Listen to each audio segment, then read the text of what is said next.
Cars. I'm Jennifer Stockberger. I'm Jake Fisher. And I'm Alex Nice. So we are mixing it up in this episode because while we're typically talking about some brand new car, this whole episode is now dedicated to used cars. And for those who don't know, in this country, there are way more used cars sold than new cars. Yep. In 2023, 36 million used light vehicles sold compared to 15.5 new light trucks and cars. More than double. Yep. In general terms, and we've talked about some of this, there are very clear advantages and disadvantages to buying used. Let's just rattle off some of the ones that come top of mind. Alex? Yeah, I mean, well, buying a new car, there's no ownership history, right, with that car. It just is new. You don't have to worry about it, right? Correct. And you can kind of assume that, one new Toyota Camry is the same as the next new Toyota Camry, right? Assuming they're the same year, right? With a used car, you now have to consider the fact that somebody else has owned the car. They've maintained it in a certain way. It's been, maybe it was a rental car, maybe it was a lease or whatever. There's so many other factors that now come into play when you're considering a used car. Jake? Yeah, totally. It's kind of interesting too, because under the umbrella of Consumer Reports, there's not a huge used market in other products that Consumer Reports tests, right? There's not a huge, used refrigerator market or something like that, or mattress market or whatever. But when it comes to, cars, not only is it huge, it dwarfs the new market. Yes. So it's time we do more with it. I think, too, of just write the dollars and cents right off the top. One, you spend less. Right, But then you're taxed less. Your insurance premium is less. Typically, maybe a little more percentage in your loan if you're taking one. But depreciation, you don't take that hit as a used car. The big hit is right when you take it from the lot. Financially, and again, I think the tough part is the history, which hopefully we're going to help with. Right. So anyway, recognizing the volume of this market and that it's so big, we, and I'm not speaking for me, Jake, Alex, Anita, Steven, our digital team have just put a tremendous amount of work in taking some of what consumers see for our new car and applying it to used cars. Literally a used car hub where you can go and see things like the carousels that highlight the car types, separation by price, we call it slices, a buying guide, all of those things. Just a one-stop shopping for what used car data.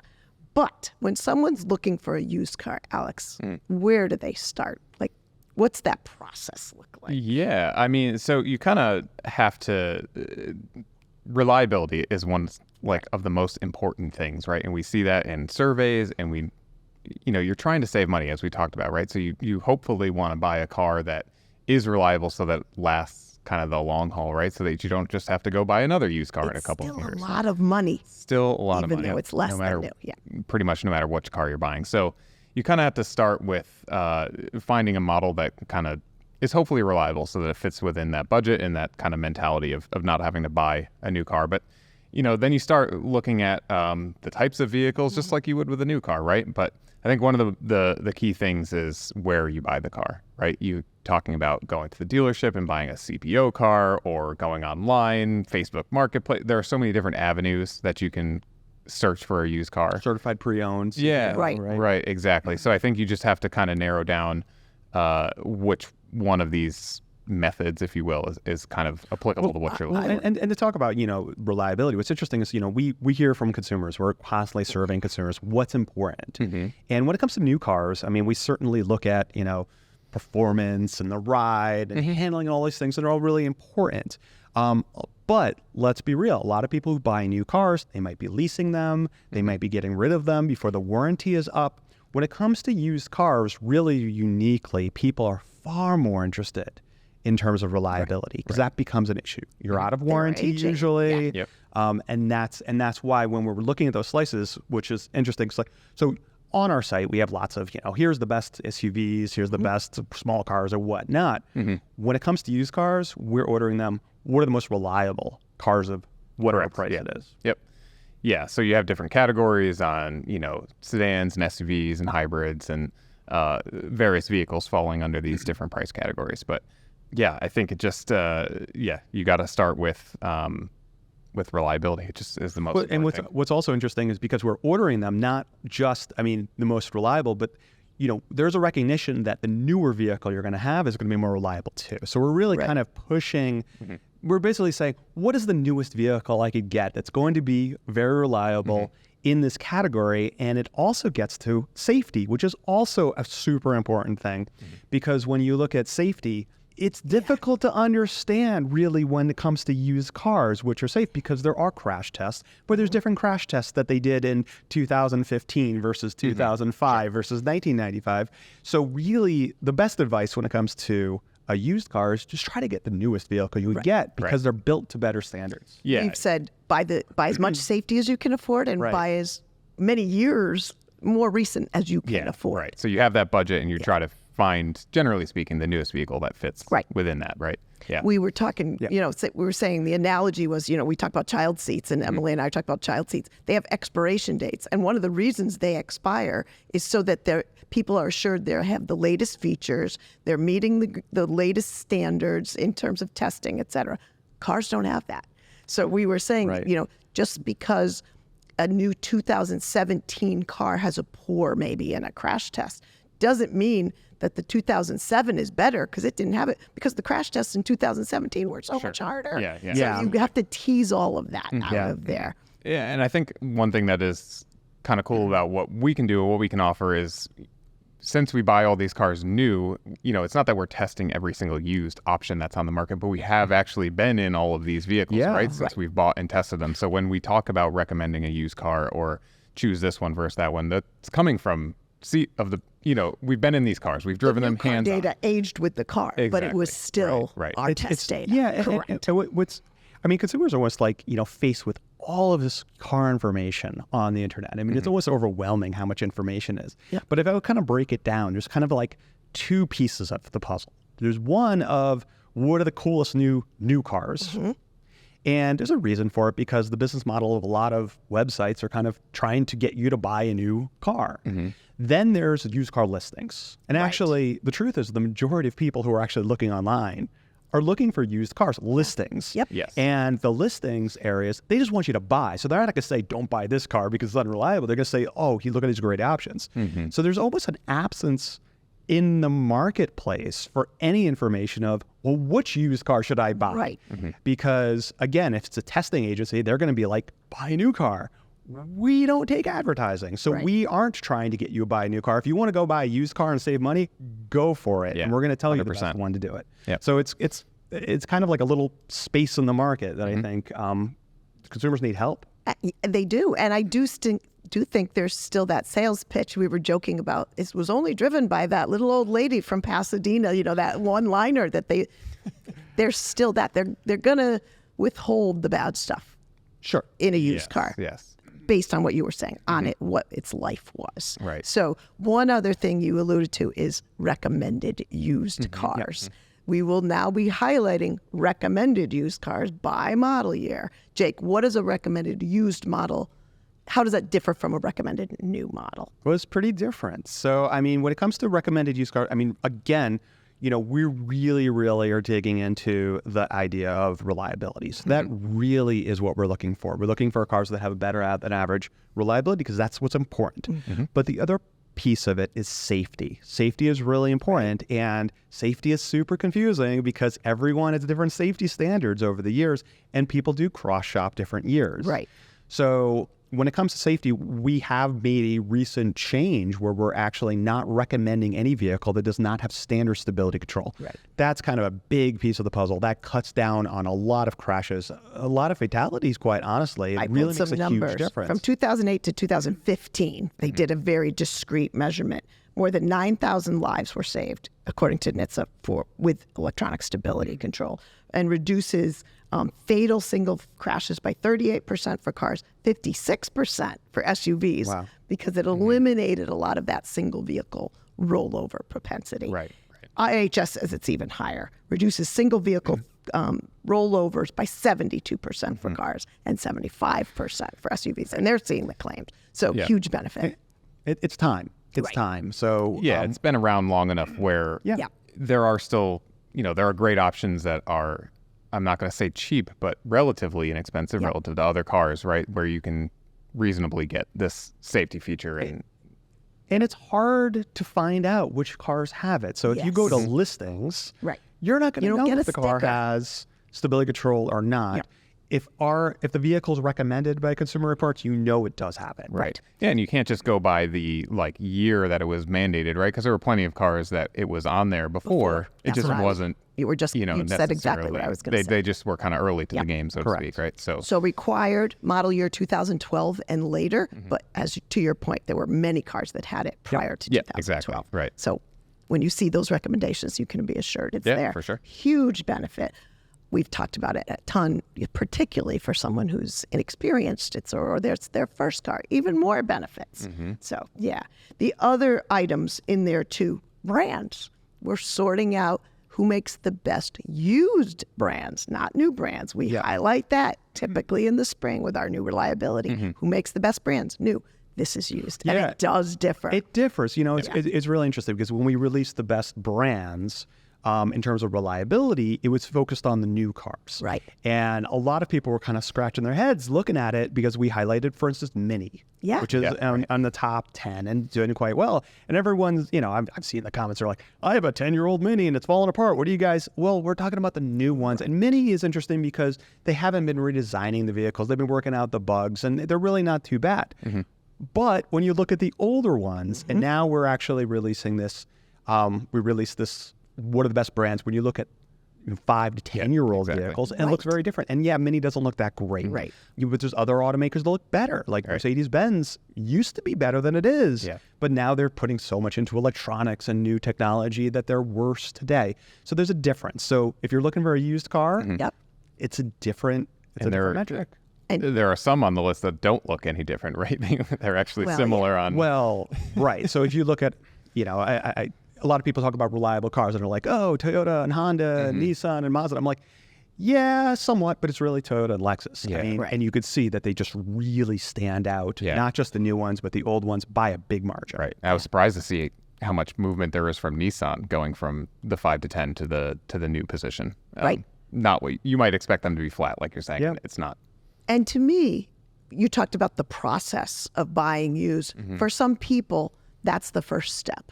What brands do I want to look at first? Completely. And that's very helpful for many people. Some have a model in mind, but if you don't and you really just want a reliable used car, you may start at the brand. Well, I think a lot of people do that, right? They think about reliable brands and they say, I'm going to look at those. I mean, we also have a marketplace that's part of this, hub where you could go there. And I think you kind of uniquely on our site, you could go and say, I'm interested in a vehicle in this price range that's reliable.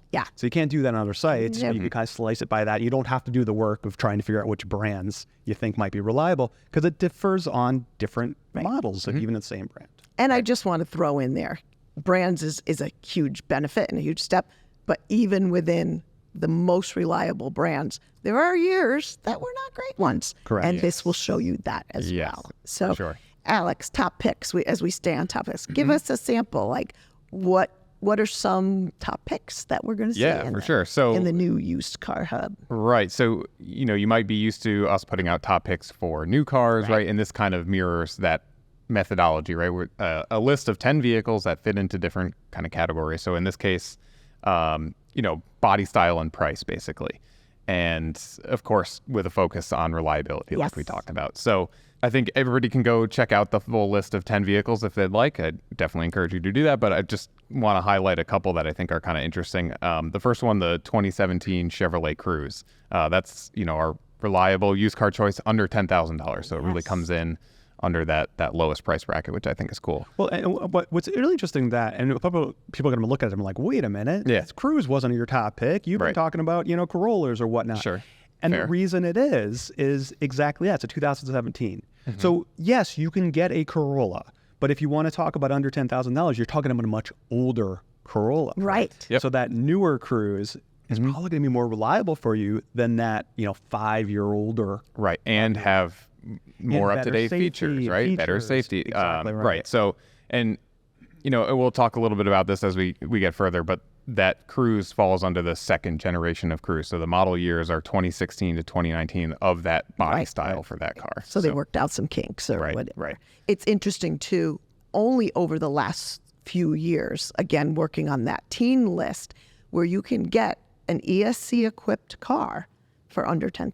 Mm-hmm. Yep. Right. That's only in the last few years that those standardly equipped ESC cars are hitting the market for those reasonable price points. The other one I wanted to mention here is the 2018 Honda HR-V. So this is in our SUV under $15,000 category. So again, kind of similar in the sense like this is a pretty new vehicle, all things considered, that you're getting for a decent price. And so that's the first generation of HR-V, which spans from 2016 to 2022.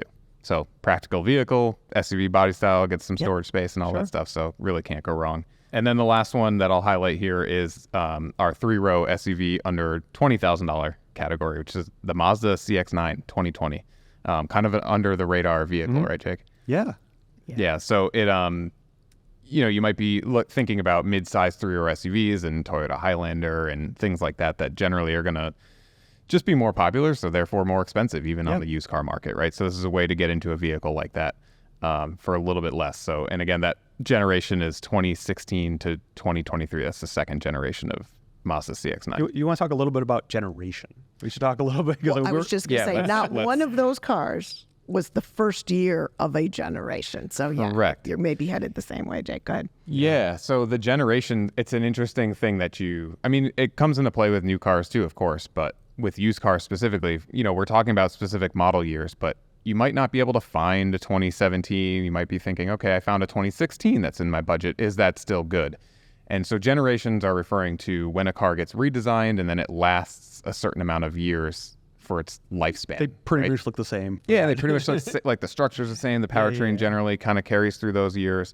So you can kind of say like, okay, a second generation whatever is similar within the time span that it existed, right? But they can impact the reliability of the car, right? So a car gets a major redesign, a new generation, and it's not a given that the reliability goes down, but it can have an impact, right? So, our long-standing advice to avoid that first model year, because the reliability might be a little shaky as they work things out, or it's just unknown at the very least, right? So that applies to used cars in the same way. So yeah, you'll notice that a lot of these aren't the first model years of their generation, right?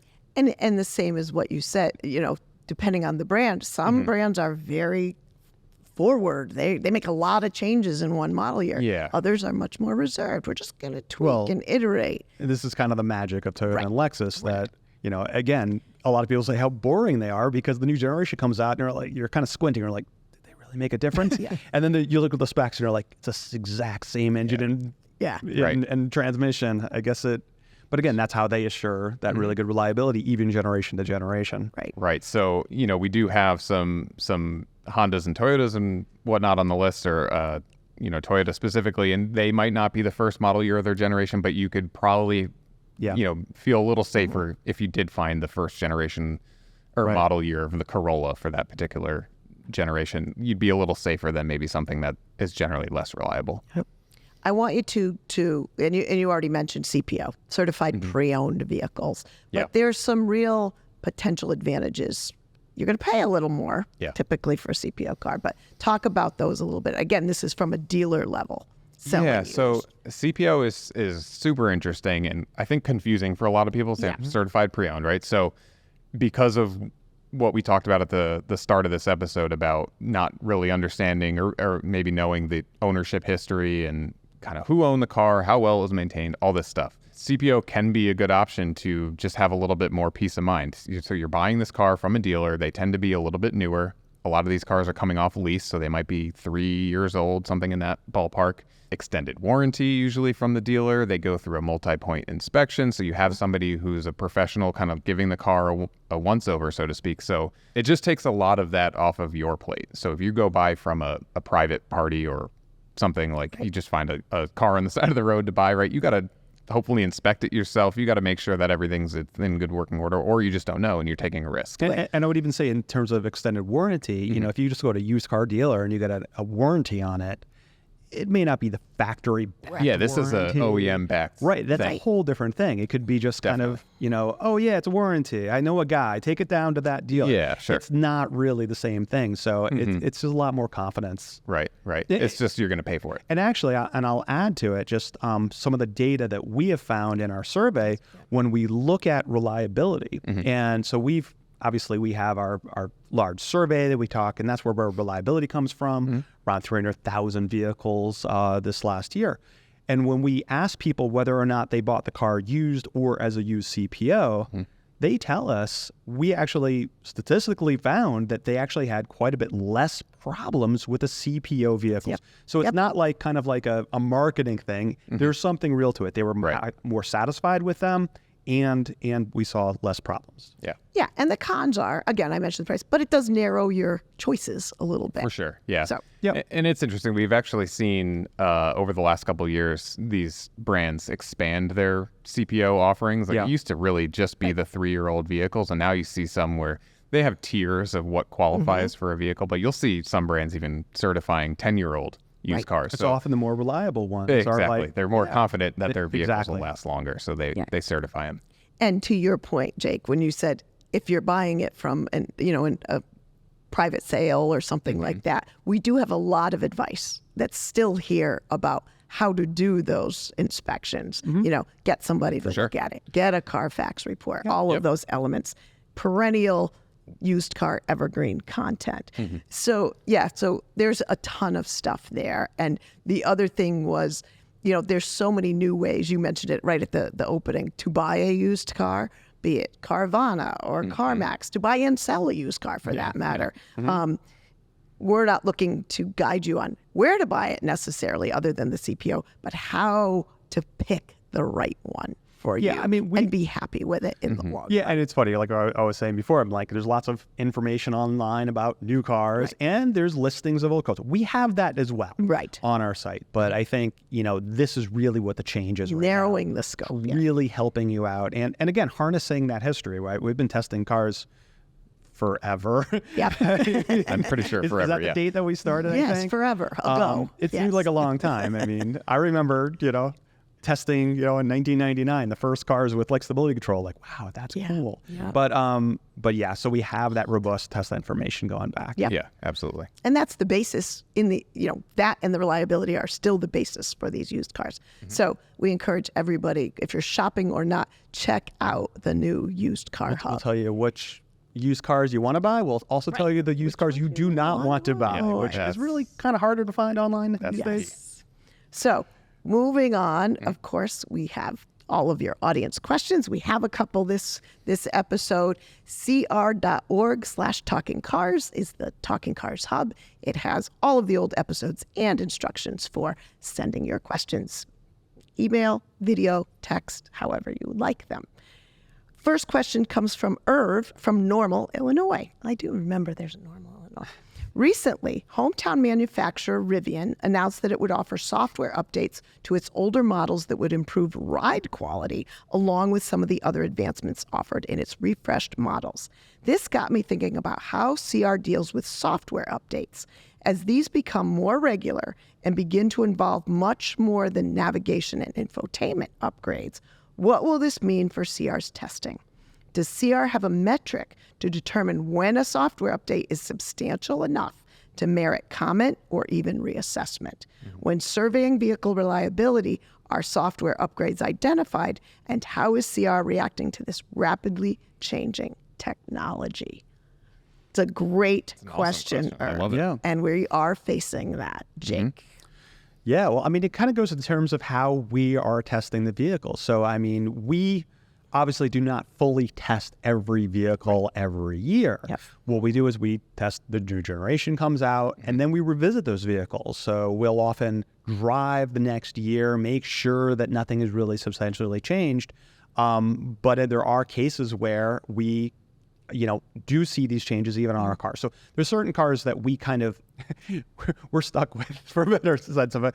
So Tesla was kind of the first one that kind of famously did this. And we realized that once we bought a Tesla, we always need to keep a Tesla.